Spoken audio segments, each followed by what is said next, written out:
বাচ্চারা আলিম বানানি ফরজ নাই, দিনদার বানানি ফরজ। দিন শিক্ষা দেওয়া ফরজ। নামাজ পড়তে গেলে যে পরিমাণ শিক্ষা নেওয়া লাগে, রোজা রাখতে গেলে, জীবন চালাইতে গেলে যে পরিমাণ শিক্ষার দরকার, এই পরিমাণ শিক্ষা বাচ্চারা দেওয়া ফরজ। শিক্ষা যদি না দেয়, এরা আমি বাচ্চারাও নষ্ট করলাম, আর আমার ভবিষ্যৎটা কিছুই নেই।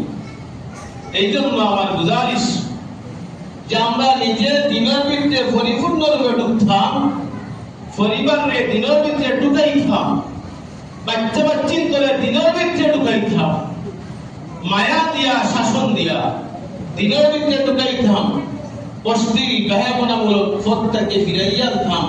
যে বাবা পারে না, ফিরাইয়া আনতাম। বাচ্চা নষ্ট হয়ে যায় যদি, ফলে তারে এই কুপথ থেকে ফিরাইয়া আনা মুশকিল। ফলে কানবা অনেক মানুষের বাচ্চা নষ্ট হয়ে গেছে। আল্লাহ না করে তোমরা কোনো বাচ্চা যেন আল্লাহ নষ্ট না করেন, আমরা যেন বেজ্জত বা চিন্তা করে আল্লাহ না করেন, সব সময় দোয়া করতে।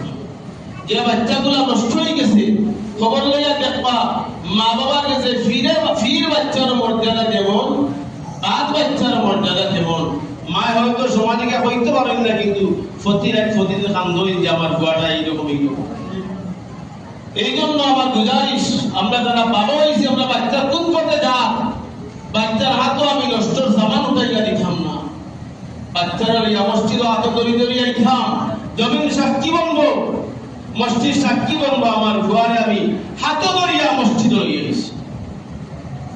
আপনার আমার জিম্মাদারি পূর্ণরূপে ভালো করতাম, কমপক্ষে আল্লাহ দরবারের হস্ত থেকে আমরা রেহাই পাইলাম।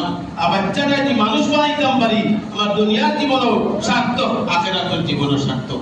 যা আলোচনা করলাম, আল্লাহ তাআলা আমরা প্রত্যেককে যেন